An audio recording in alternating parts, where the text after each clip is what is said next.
Good evening, ladies and gentlemen. It's fantastic to see such a tremendous turnout this evening, and it's really no surprise that we've got so many people here. Tonight's speaker, it is cliche, of course, to say that tonight's speaker really requires no introduction at all, and in this case it really is rather true. And also, his own modesty prohibits me from going on for 10 minutes about what an incredible chap and very interesting and bright person he is. But tonight we are joined by the very Reverend Professor Sir Iain Torrance, who has an incredibly illustrious career behind him, including undergraduate at the University of Edinburgh, then studied at St Andrews, DPhil at Oriel College, Oxford. Lots of very interesting positions as well, including the Professor of Patristics at Princeton, Chaplain in Ordinary to the Queen, Moderator of the General Assembly, lest I forget, and is currently the Pro Vice-Chancellor at the University of Aberdeen. Most importantly of all, however, he is our Chair. So without further ado, I'd like to welcome Iain Torrance to tell us about some religious questions in the monastery. Thanks.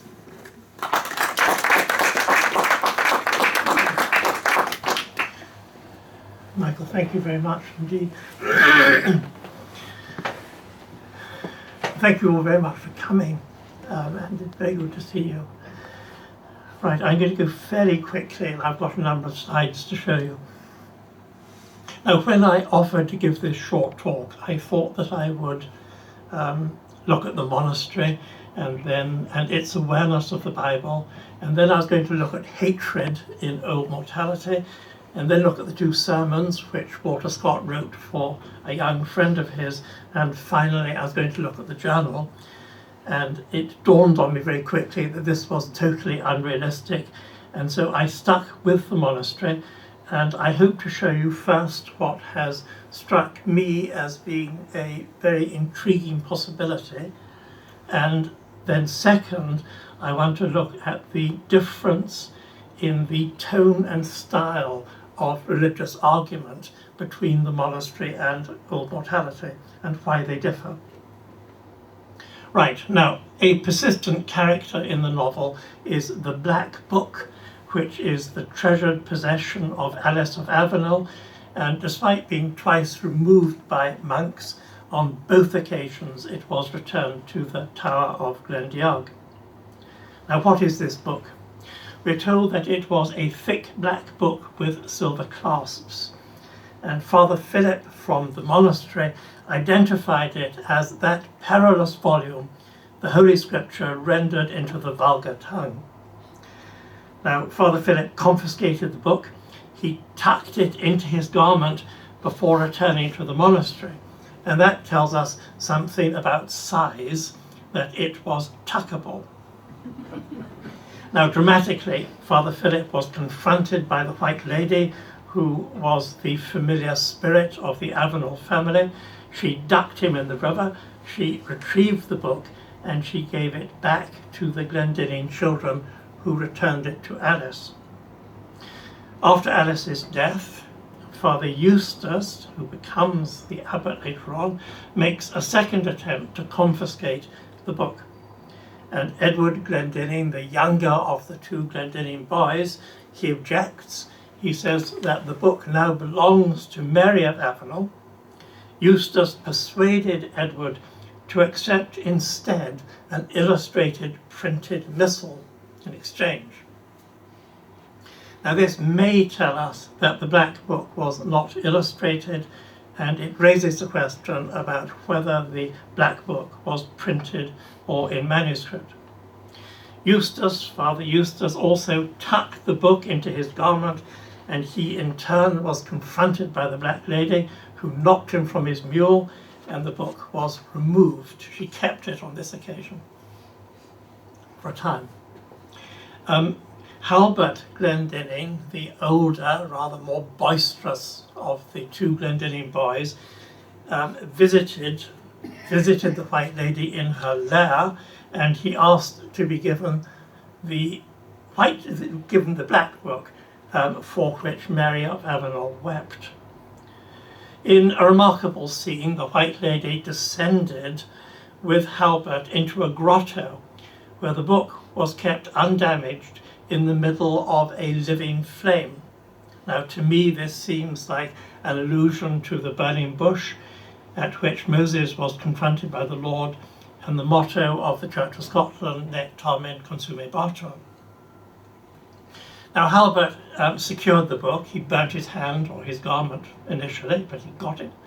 He took it back to the Tower of Glendearg, and he lifted one of the floorboards and he hid it. And this again perhaps says something about size. Now, Halbert subsequently had a duel, and for a while he left the Tower of Glendearg, and Mary of Avenel moped on her own, and quite a long quote, she felt the void of mind arising from the narrow and bigoted ignorance in which Rome then educated the children of her church. Their whole religion was a ritual, and their prayers were but the formal iteration of unknown words, which could yield but little consolation to those who from habit resorted to them. Unused to the habit, to the practice of mental devotion and of personal approach to the divine presence by prayer, she could not help exclaiming in her distress, "There is not aid for me on earth, and I know not how to ask for it from heaven." Now, like a genie, the White Lady instantly appeared, and she indicated the floorboard under which Halbert had hidden the black book. She said, "Maiden, attend. Beneath thy foot lies hid the word, the law, the path, which thou dost strive to find." And Mary of Avenel consequently began a new course of study. Right, so what could this book be? And very interesting. The monastery, in terms of date, is loosely set somewhere between the Battle of Pinkie, 1547, and about 1567. Well, 1567 is when James Stewart was elevated to become the Earl of Murray. Now, here is a little historical background. In 1494, a group of some 30 Lollards were followers of John Wycliffe, were summoned by the Archbishop of Glasgow to appear before King James IV on a charge of heresy. One of them, a man called Murdoch Nisbet, subsequently fled overseas, taking with him the manuscript on which he had been working, and that was a translation into vernacular Scots of Purvey's 1395 revision of Wycliffe's Bible. Nisbet probably returned to Scotland in the 1520s, bringing his translation with him. Patrick Hamilton, who was the proto-martyr of the Scottish Reformation, as I suspect many of you know, was burned at the stake in St Andrews outside St Salvator's Chapel in 1529, and two Lollards, Jerome Russell and Alexander Kennedy, were burned at the stake in Glasgow in 1538. Under James V, an Act of Parliament of 1525 prohibited the importing and the distribution of the works of Martin Luther. However, contemporary evidence indicates that, despite that Act of Parliament, large numbers of heretical books were imported to Edinburgh and St Andrews. William Tyndale's translation of the New Testament was published in Worms in 1526, and it was quickly imported to England and Scotland. Now, the first edition of Tyndale's New Testament, to the best of my knowledge, only 3 copies are known to survive. Such was the Reach and the Malice of Henry VIII, but Tyndale did produce a second edition in 1534. It is very rare, but there are copies and one can look at it. Now, it may reasonably be assumed that Coverdale's Bible, 1535, which was dedicated to Henry VIII, Matthew's Bible, printed in 1537, with the King's most gracious license, which had been obtained by Thomas Cromwell, and the Great Bible, 1539, also made their way to Scotland. And it followed that then from the 1530s, Scotland was not totally bereft of the Bible in the vernacular. Now, Walter Scott may very well, perhaps probably, had in mind a printed Bible or a New Testament, and that may well have been Tyndale's version. Tyndale's version would be the right size to be tucked into a garment or hidden under a floorboard, and Coverdale's Bible, Matthew's Bible, the Bishop's Bible are all far too big. It is possible, though perhaps unlikely, but the dates are fluid, that he had in mind a small Geneva Bible, and it was the Geneva Bible of 1560 which became the distinctive biblical artifact of the Scottish Reformation. It was more than a single work. I'd actually describe it as a portal. The Geneva Bible project is fascinating for the complexity of its editions, its bundling of contemporary complementary documents, and its lasting import. I'm going to say more about that in a moment. But there is another possibility which is intriguing and which I really wanted to share with you this evening. I referred earlier to Murdoch Nisbet, who was one of the Lollards from Kyle, who was expelled in 1494. He was a Bible translator, he was a notary public in the Diocese of Glasgow. He translated a revised version of Wycliffe's New Testament into Scots. Now, background, John Wycliffe was a Roman Catholic priest. He was a translator, he was a dissident, he was a student at Merton College, Oxford, and he became Master of Balliol. He did that in 1361. He was born in the mid-1320s. He died at the end of 1384. Murdoch Nisbet's text is a tidy manuscript in a cursive Gothic script written on paper. He completed it in around 1520, and quite astonishingly it survived, and it is now preserved in the British Library, where it is listed as Egerton manuscript 2880. In size it is 270 times 190 millimeters, and there are 285 folios. That is 10.6 inches times 7.5, so it too perhaps is tuckable in size. There is another aspect which is slightly fanciful, and so I mention it for your interest, but not necessarily as a real argument. On one occasion, Halbert Glendinning rather boldly challenged the White Lady. He said, "Who are you?" And the White Lady told him that when the Avenel family began, a droplet fell from a star into the spring or the fountain which she inhabited, and that a spirit rose from the fountain. Now, the manuscript Egerton 2880 has a watermark, and the watermark actually is a hand which has a star on its middle finger. And there is a drawing of that watermark on folio 255 recto, and that's near the end of the manuscript. Now, even more interestingly perhaps, the manuscript was actually owned by Sir Alexander Boswell, who was a friend of Sir Walter Scott. Boswell died of wounds after a duel in 1822. It is intriguing to know, or to wonder, speculate, as to whether Walter Scott ever had sight of this. The manuscript, I'm going to show you a picture in a moment. It is an absolutely astonishing, almost magical text. The very first translation of the Bible into Scots.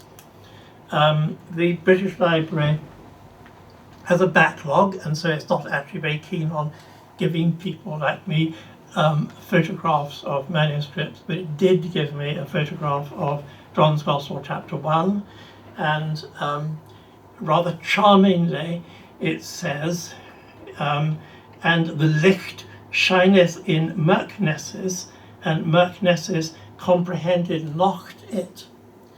Extremely Scottish and very, very interesting.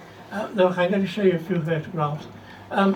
That is obviously the first edition of the Monastery. Translations of the Bible into the vernacular. Actually, the earliest is the Lindisfarne Gospel, which a lot of people don't realise. The Lindisfarne Gospel about 715, and if you look very, very carefully, a 10th century scribe actually wrote in Old English a translation in between the lettering. I mean, it's dreadful to think that someone would do this. That is actually Mark's Gospel, and it's far easier to see that it is interlined with this Old English. The man who did this was Aldred. He was provost of the community. It had been driven out of Lindisfarne by the Vikings, and at that stage it was in Chester Street, 10th century. Gutenberg's Bible, printed of course, but it looks like a manuscript, 1450s. When I was in Princeton, one of my trustees, a man called Bill Scheide, actually had his own Gutenberg Bible, one of the 49. He also had the largest collection of J.S. Bach manuscripts in private hands, but he allowed me to handle and use his Bible, and that is actually his Tyndall second edition. You can see it's quite small. That's 1536. Would have fitted, and that's the beginning of the Gospel of Luke in Tyndall's second edition. Matthew's Bible, big. This is a development of Tyndall, published in England. Geneva Bible, 1560. I'm going to say more about that. Bishop's Bible, 1568. These are large volumes. All right. And the first Geneva Bible to be published in Scotland was the Bassendein Bible, 1576. It won't be easy for you to see. It's a beautiful, beautifully printed, and very Scottish. The King's coat of arms, and there's a unicorn on either side, not a lion and a unicorn at that stage. That is the one in the National Library, which they let me photograph. Here's a Wycliffite Bible. Again, this is in the National Library of Scotland, 1382. About 250 copies survive. There is one here in Edinburgh. And that is the one in the Huntington Library in California. And another of my trustees was a trustee of Huntington, and they again allowed me very good, very, very kind access to their books.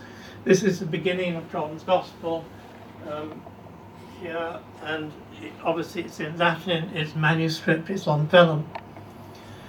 Now here is Egerton manuscript 2880, British Library, around about 1520, a cursive Gothic script. I'm afraid you're not going to see very much there, but this blows it up, and here you see, and the licht shineth in murknesses, and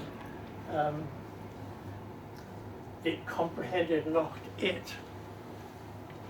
So it is a completely extraordinary text that it survived, written on paper by this man, very troubled times, and there it is in the Borders. It's one of the Borders treasures. And there is Alexander Boswell, who owned it, and he got it actually from the family. The Ladybird has actually migrated to my script. Right, now I want to go back to the Geneva Bible and the style and the tone of religious dissent at the time of the monastery. So some background. Following the death of her half-brother Edward VI and the short-lived proclamation of Lady Jane Grey, Mary Tudor ascended the throne of England in August 1553. By the end of 1554, the Heresy Acts were revived, and around 800 Protestants, mainly intellectuals, chose exile to persecution, with many finding refuge in Geneva. There were a number of scholars from Oxford and Cambridge who went with them, and they were now well versed in Hebrew, which Tyndale had had to learn from scratch, and so they were looking at Hebrew manuscripts, and we know that it's a better based translation. The first edition of the Geneva Bible was published in April 1560, and I showed you one from that year. Then, 1576, a man called Lawrence Thomson published separately his revision of the Geneva New Testament.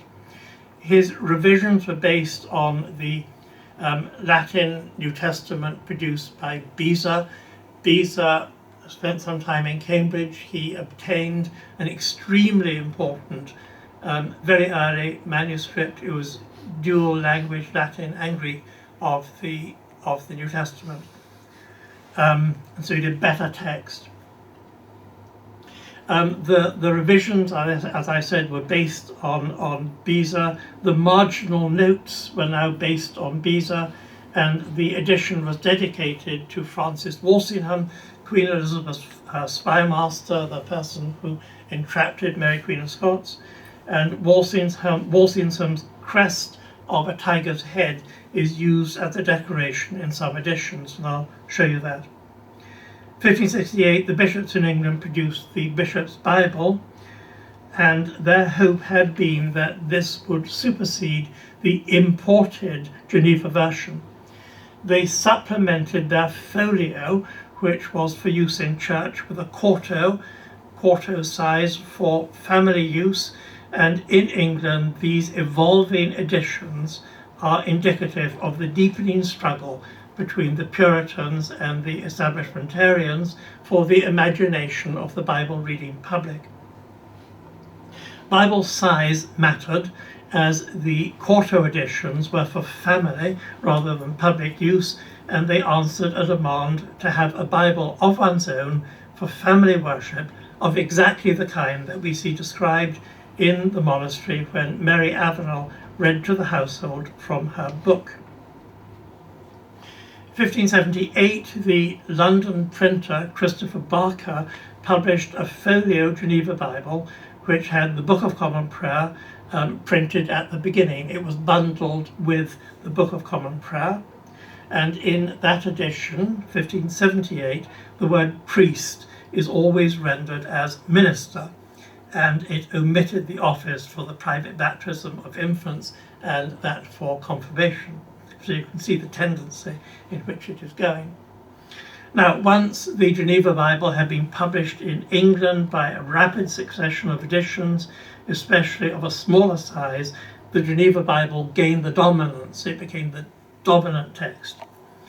And the Geneva Bible had three forms, so it was quite unlike the static King James Bible, which was published in 1611 and which you could buy unchanged to this day. So first, there may be what I will call the pure Geneva text type, and that is the Old and New Testament following the Geneva text of 1560. And that text form continued from 1560 to 1615, and this, as I'll show you, was a very bolshy text. It was a translation of the Bible with attitude, and it contained punchy marginal notes, as I'll show you.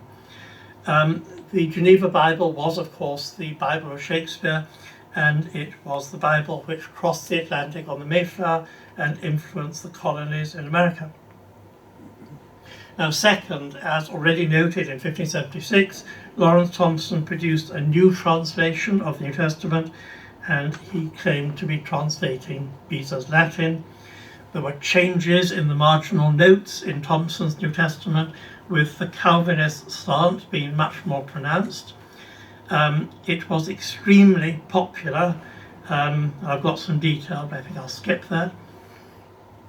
Thirdly, in 1592, a man called Robert Dexter published in London a small book on the Apocalypse of St. John, which had been written in Latin by Francis Junius, that is Francois de Jean, 1545 to 1602. He was a Huguenot divine who was a professor in Heidelberg. And he had written a book, little book on the the Revelation of St. John, and this was translated 1592 in England.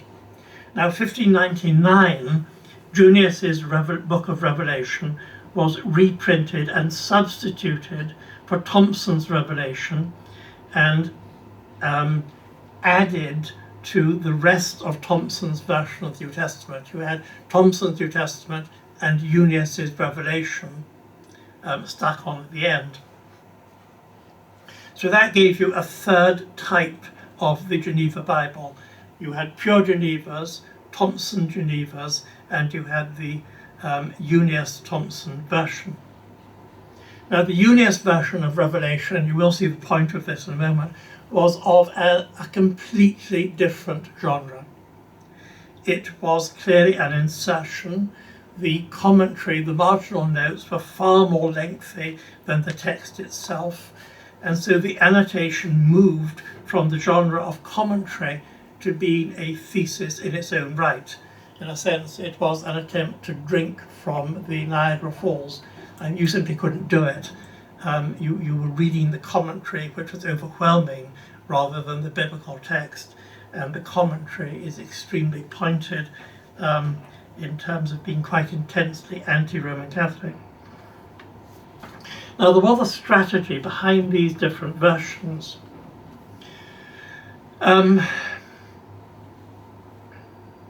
Using the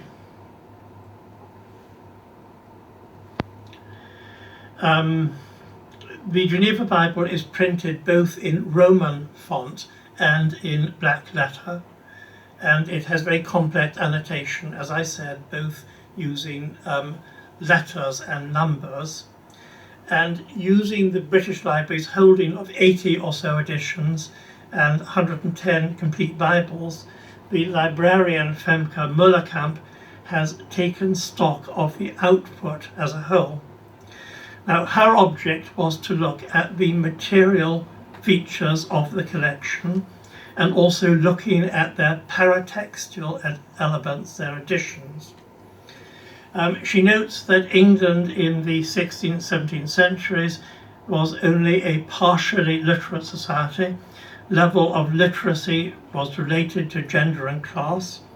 In material terms, the Geneva Bible was printed in smaller formats, quarto and octavo, and this made it highly portable.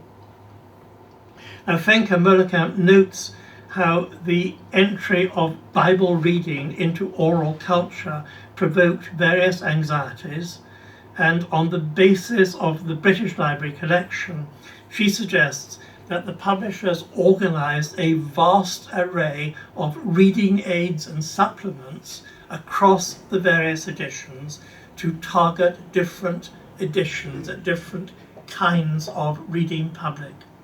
It was to supervise their reading act. Now, as I said, the Geneva Bible was famous for its quarto editions with a Roman font. It was a portable Bible with a modern typeface. However, from 1578, the Geneva Bible was also published in the older typeface, black letter, and Femke Mullerkamp suggests that black letter, which was used for children's reading aids for learning ABC, the Lord's Prayer and the Psalter, was found to be more easily read by the semi-literate, and its choice of black letter was a deliberate attempt by the printer to appeal to people who were less educated. Furthermore, she suggests that there is a difference in the paratexts or reading aids which were bundled with the black letter editions as opposed to those in Roman font. And some aids only appear in black letter editions, and she suggests that these are more instructive than those which appear only in Roman editions. Now, for example, only black letter editions, this is for the less educated, have a section called Certain Questions and Answers concerning predestination, and the sum of the whole scripture, the Bible summarized in about 6 pages, and the glossary of strange names. In contrast, certain aids which appeal to people of better education, occur in the Roman font editions, and these tend to dwell on the golden number. Some of you may remember that the Book of Common Prayer has pages and pages at the start, so that you can work out the date of Easter in the year 3026, if you want to do so. My grandfather was very good at doing this, my English grandfather. They also told you the change of the moon and the Greek and Hebrew calendars. Now, how did this apply to Scotland? Although there is evidence that William Tyndale's translations of the New Testament were secretly shipped to Scotland, individuals were prosecuted for possessing it. In March or April 1533, Alexander Elasius wrote an open letter to James V, appealing for the Bible in the vernacular language. And as you may know, Sir David Lindsay's Dialogue of the Miserable Estate of This World, 1553, also refers to this. The first Bible printed in Scotland was by Alexander Arbuthnot, who was the printer to the king. He printed it at Kirkfield in Edinburgh in 1579. This was a pure Geneva version, although Thompson's New Testament had been printed in London by that time. It is a beautiful edition with a full display of the royal arms of James VI, 2 unicorns as I showed you, and it is dedicated to the Right Excellent, Right High and Mighty Prince James VI, King of Scots. It's in Roman font, and after the opening epistle it gives you tables explaining the Roman and Hebrew calendars and the cycle of the sun and the moon and the tides at Leith, which is everything you need as you study the Bible. Now, in 1610, a second Geneva Bible was printed in Scotland by Andrew Hart, offered for sale at his booth on the north side of the gate, a little below the Market Cross. And this was the Geneva Thompson Junior's text. It was in folio and it was in a Roman font. The authorized version, King James Bible, was printed without notes, very important, in 1611. And despite that, despite the King James Version, 1611, until 1640, the Geneva Bible seems to have been used in Scotland by supporters of the king as much or more than the authorised version. The Geneva version lives on in the painted ceilings at Crathis Castle in Aberdeenshire and at Traquair in Peeblesshire. And between 1642 and 1715, there were actually 8 editions of the King James Bible published with Geneva Bible marginal notes. And the presence of these mixed texts shows the enormous power of the marginal notes and the ideology they imported. And it is this ideology in the notes which lies behind the sectarianism and the hatred which is so vividly explained in O Mortality. And this is quite different, I maintain, from the rather gentle early Reform study of the Bible which is characteristic of the Monastery. And I'm going to show you a few pictures of these. Right, that is a 1599, it's actually one of my Bibles, printed by Barker, London, black letter, and it shows you Walsingham's tiger crest. This is a Geneva black letter. The Geneva Bible is famous for being the breeches Bible. Remember, Adam and Eve got embarrassed. They found that they realized they were naked, and they sewed fig leaves together and made themselves breeches. And that is the same page in the Roman font edition. This is for the more educated people. It's got a map, but it is the same passage and it's roughly the same date, aimed at a different audience. I said that the Geneva Bible is a very boss-shaped Bible. It is extremely argumentative. When the children of Israel were in Egypt and Pharaoh didn't like the growth in numbers, Pharaoh told the Hebrew midwives to throw the babies, boy babies, into the river. And the Geneva Bible noted that the midwives didn't do this, but the Geneva Bible very famously said their disobedience herein was lawful, but their dissembling evil. And this provoked the notion of lawful dissent, and it's there, as a marginal note in the Bible. And furthermore, it's not so clear on this because of the size. It refers to tyrants. And the thing is that at this stage, people were rereading Aristotle. Aristotle taught that tyrants were a subspecies of kings, but tyrants were rulers who were unaccountable, who had no term of office, and who disregarded public opinion. Here is the same passage in the exact parallel. It's in the black letter, it's actually clearer to read. And here it says, when tyrants cannot persuade by craft, they burst forth into open rage. And about the midwives, their disobedience herein was lawful, but their dissemblance was evil. Right, so Geneva Bible. Now look, this is a page of Revelation when it's got Eunice's commentary. And, this is the text, this is the commentary. It goes on like this for pages and pages. This isn't a dialogue with the text. This is being told it's my way or the highway. It's extremely anti-Catholic, and this formed the Scottish imagination.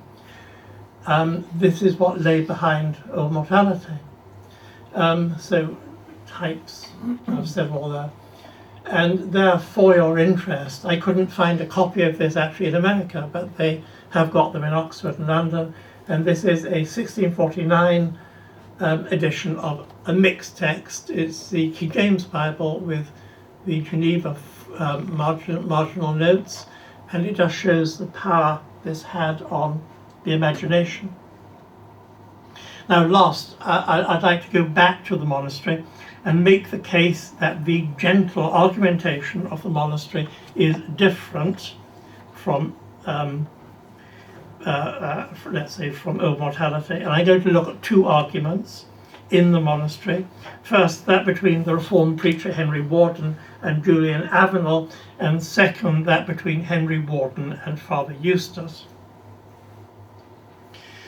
Now, you will remember that Halbert Glendinning and Sir Piercy Shafton fell out and they had a duel, and Halbert sort of killed Sir Piercy and was horrified at what he'd done. He looked for someone to give first aid, and he met the Reformed preacher Henry Warden, and together they went to the castle of Avenel. There they were given a meat-only supper. There were no vegetables at Julian Avenel's table, and Henry Warden noticed a pregnant young woman. "Is she thy house dame?" he tactlessly asks Julian Avenel. Now the young woman blushes and Julian bristles. "She is not my wife, but she is handfasted with me, and that makes her as honest a woman." Now the pitch and the tone of Henry Warden's reply is, to me, extremely interesting. Henry Warden says, "I tell thee, noble baron, in brotherly love, it is a custom licentious, gross and corrupted, and if persisted in, dangerous, yea, damnable. It binds thee to the frailer being, while she is the object of desire. It relieves thee when she is most the subject of pity. It gives all to brutal sense, and nothing to generous and gentle affection. He who can meditate the breach of such an engagement, abandoning the deluded woman and the helpless offspring, is worse than the birds of prey, for of them the males remain with their mates until the nestlings can take wing. It is contrary to the pure Christian doctrine, which assigns woman to man as the partner of his labour, the soother of his evil, his helpmate in peril, his friend in affliction, not the toy of his looser hours, or as a flower, which once cropped he may throw aside at pleasure." Now this, I think, is a remarkable speech.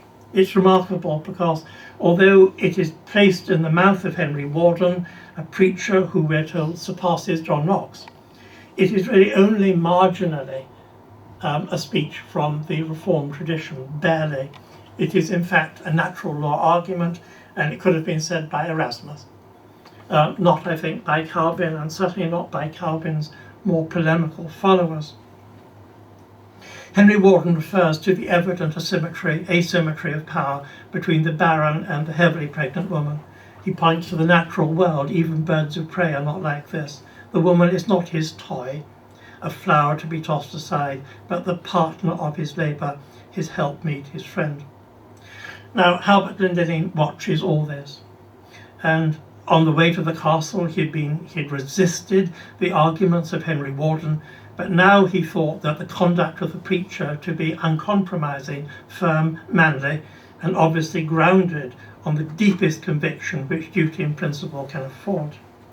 Now that is what I wanted to illustrate for you. First example, the marginal apparatus in the text of the Bible, as I've explained, changed dramatically in a 60-year period, and so did the tone of religious disagreement and preaching.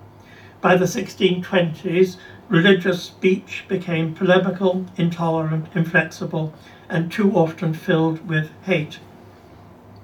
Walter Scott, I think, beautifully captures dialogue which was passionate, but not yet polemical, and this could only occur in the narrow time span which the monastery occupies. My second example is what happens when Henry Wharton is handed over by Julian Avenel to Brother Eustace, who has the ability to have him returned to the monastery and hanged. Now, before the actual encounter between the two men, there is some careful description. The narrator tells us that Henry Wharton had, with the animation proper to the reformers, transgressed the bounds of the discretional liberty allowed to his sect, to such an extent that the Queen, this is Mary, Queen of Scots, her personal dignity was affronted and he had to be brought to justice.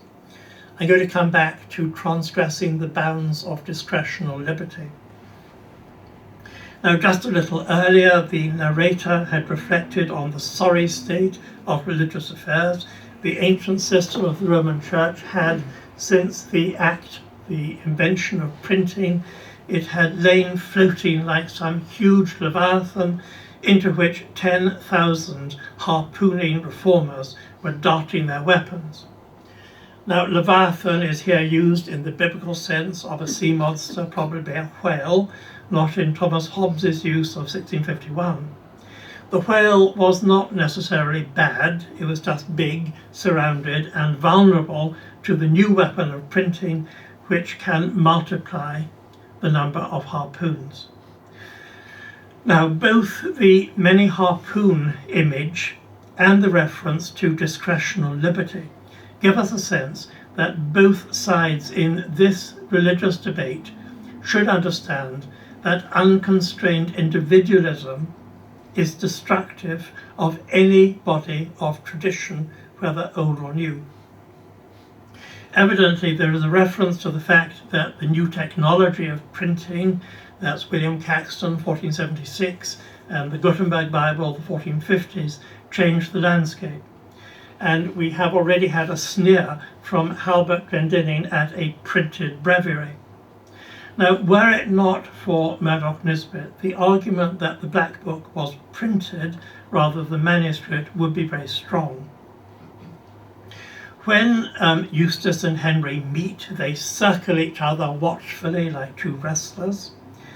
In both of them, there is a sense of rectitude rather than hate. They suddenly recognize each other as friends from their student days, Henry Wellwood and William Allen. In other words, they are portrayed as branches from the same root, and I'm inclined to think that that root was Erasmus. Brother Eustace says, is this the end of that restless activity of mind that bold and indefatigable love of truth that urged investigation to its utmost limits and seemed to take heaven itself by storm. Henry Wharton replied, "Are these the harvest of the rich hopes excited by the classical learning, acute logical powers, and varied knowledge of William Allen, that he should sink to be the solitary drone of a cell?" The sub-prior comes back. "This is the mere cant of ignorant enthusiasm, a rash, self-willed and arbitrary interpretation of the scripture, rested according to the private opinion of a speculating heretic." Now, this is the harpoon argument played out in dramatic dialogue. 10,000 harpoons will mangle any creature, no matter how noble. Arbitrary, rash, speculative handling of scripture is the opposite of careful scholarship. Yet, on the other hand, Henry Wharton replied, "The issue is whether we will be judged by the Holy Scriptures or by the devices of men not less subject to error than themselves." So Henry Wharton is saying that without a passion ad fontes, going back to the documents, you remain stuck within the existing church bubble or echo chamber, and there has to be a movement forward. The sub-prior comes back, "It is an arm such as thine that should defend the bulwarks of the church, but is now directing the battering ram against them, and rendering practical the breach through which all that is greedy, all that is base, all that is mutable and hot-headed, in this innovating age already hope to advance to destruction and to spoil." It's actually a good speech. What is at stake here is fundamentalism, whether fundamentalism of the tradition, and that was the partially false accusation laid at the Roman tradition, or fundamentalism of the text, which was the undoubtedly true accusation that could shortly be laid to the Protestant side, and which you have seen with Junius's Revelation, which is an extraordinary piece of doctrinaire interpretation. It's not interpretation. It was anxiety about the 10,000 harpoons which all too quickly led to all-encompassing definitive interpretations, Junius on Revelation, and this most certainly within 30 years emerged as persecuting religious sectarianism in Scotland and provided the hate-filled context for immortality. So my conclusion, The Monastery is a remarkable book. It may tease us with its references to a very early, very special Bible, but it certainly, in my view, exactly pinpoints the struggle the earliest Scottish reformers faced about how to contain the energies which they had unleashed and had allowed into the room. Thank you.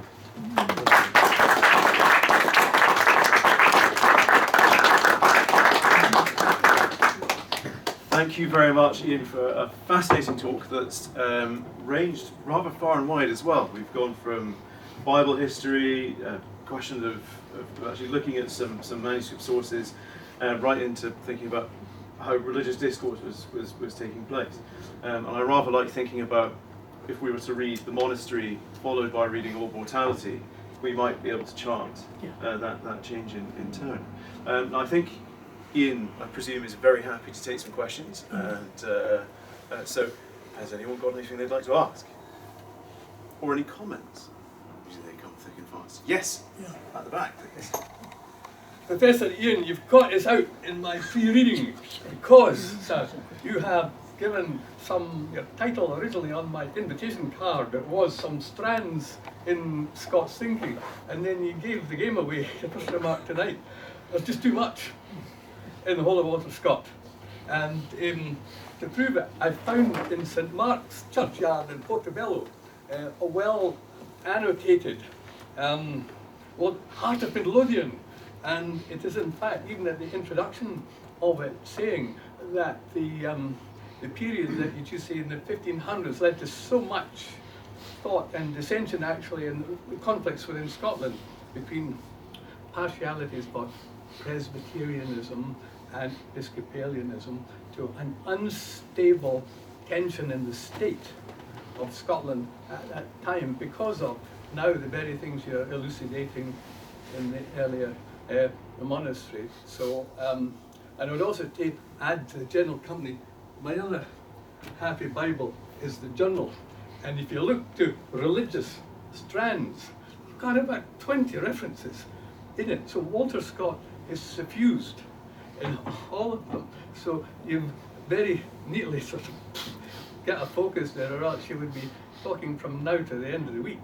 And there's just so much of Scott because it's really part of it. Anyway, I just want to also give you a wee personal line of thanks, because in 2013 at St Andrews, you led a very fine piece for the benefit of the Wishart family, who at that time were celebrating 500 years of Patrick, what's his name's partner, called George Wishart, who also got somewhat Scotch, but he Spain's. Why? Because he told us then about this importance of the Geneva Bible, and it just contains, the annotations become sometimes overrule the whole lot of the rest of the thing and lead to further dissension. And it's a wee bit like the Walter Scott, all the books in total, which now the commentary at the back of the Edinburgh edition is this whole big another text again. There's a wonderful literature that Scott's given us. It never ends. Thank you.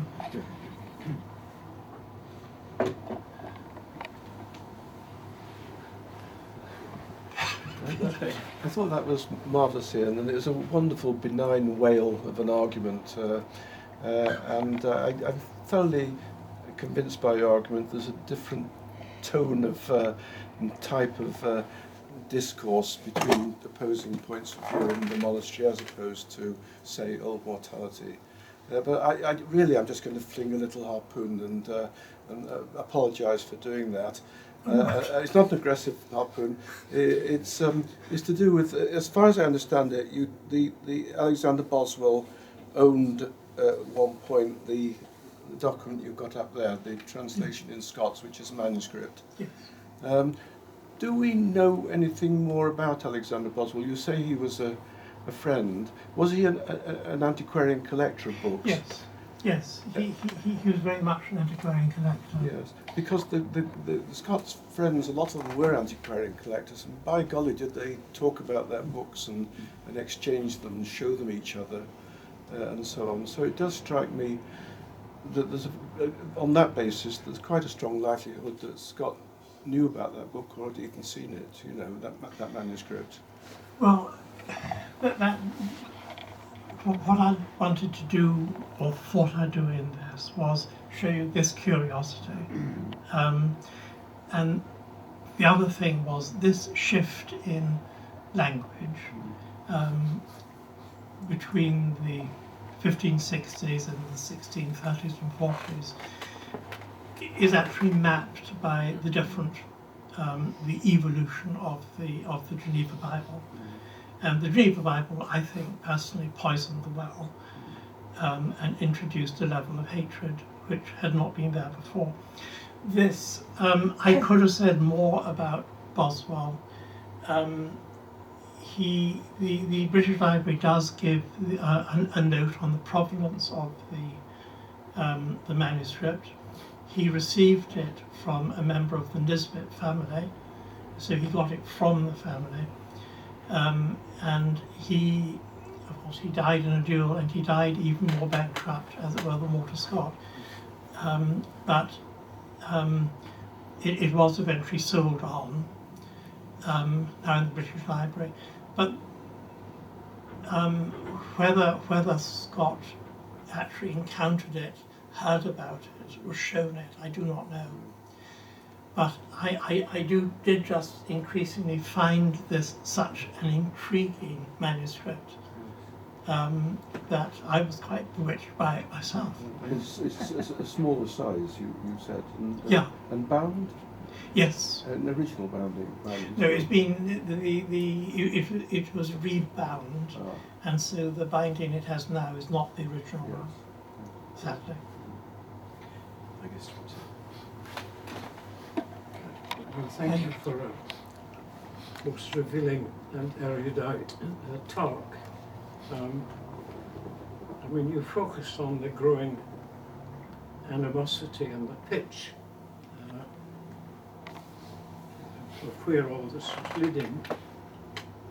Could you just briefly comment on the parallel that was happening in the Counter-Reformation, and where the exiled bishops in Paris who were writing really after the death of Mary Queen of Scots, and there's some very significant works that were produced in that time, and indeed continues as their story continues. But the context was that there was a pretty angry argument and body of really well informed, no doubt well intended by their own standards at the time. Could you just perhaps put the context of that? I realise that will be the subject of your next talk. There was, in Scotland, there was increasingly a sense of apocalypse, that they were in the last times, that it was a final battle, that they were driven forward by a sense of the end, and that did sharpen. It made them consider that each argument was a final one. I think personalities had a great deal to play. At one point in the monastery, there's a reference to Halbert Glendinning, and he preferred fighting to reading, or he matures in the book The Abbot. But at one point it says that his main education in the faith had been the catechisms of Archbishop Hamilton, and that was the very forward-looking Archbishop of Glasgow at that stage. And if Hamilton's catechism had been studied more sympathetically, it wasn't a massive distance from what Knox was saying. And I think the tragedy to me is the polarisation in the language as it became ramped up. And Junius's revelation is really an ideology, extremely sectarian, extremely detailed, and changed the nature of speech. The Counter-Reformation did indeed do the same, as you say. Thank you. I've got a question. Yeah, Penny. Thank you, Ian. I thought that was terrific and really enjoyed it. And I was completely convinced by your argument about the importance of Henry Warden. I mean, the Monastery is a novel which can seem to have quite a superfluity of characters. I know all Scots novels can be a bit like that. But when you look at them, as you did in that talk, each individual one does play a very significant and important part in the novel.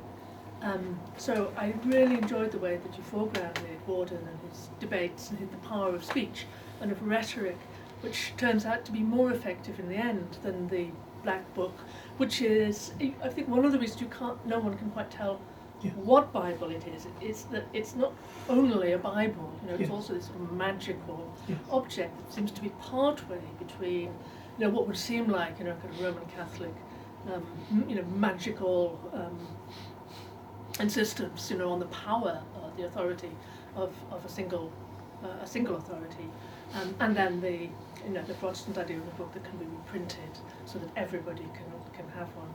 Yeah. So it's a comment rather than a question. I really, really enjoyed the talk. Thank you very much. Thank you.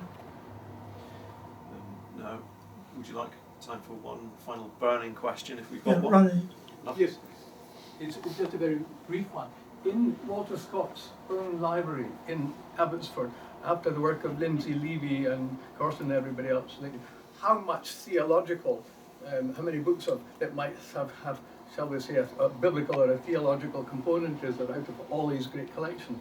Is this catalogue, what books he was actually had as his resource in his library that somebody could go and see today, for example, tomorrow? I'm afraid to say I do not know. You set a ball rolling, sir, because that's what you know.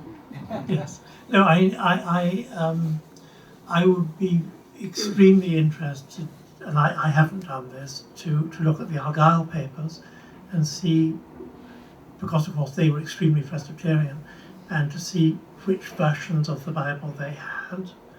I have actually asked the Marquess of Aberdeen if I may look at their holdings and see what the Gordons were holding.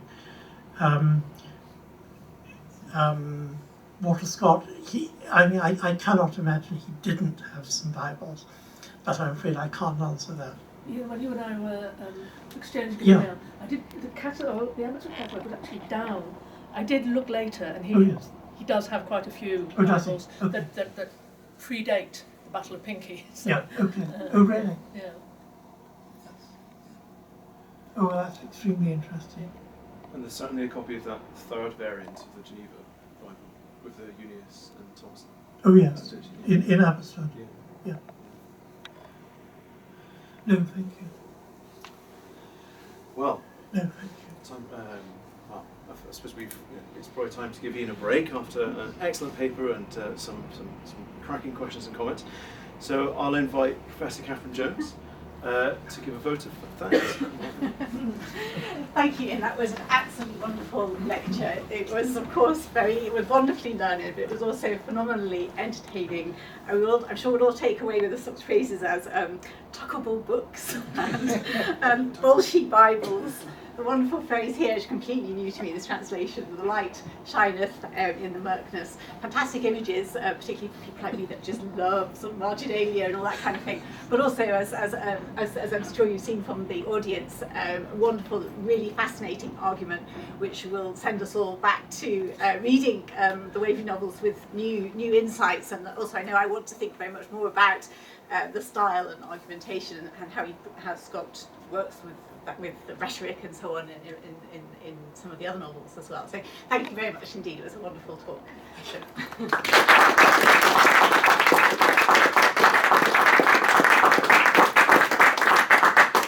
Catherine, thank you very much indeed. Could I ask Michael if you could announce or if you remember, the next meeting? Yes. Our next meeting is on I think it's the 7th of April. That could be correct. And it'll be Elena Shmakova giving a talk about Old Scotsman dance with a particular focus on the George IV visit. She's someone we've actually she's the first recipient of the Public Lecture Fund.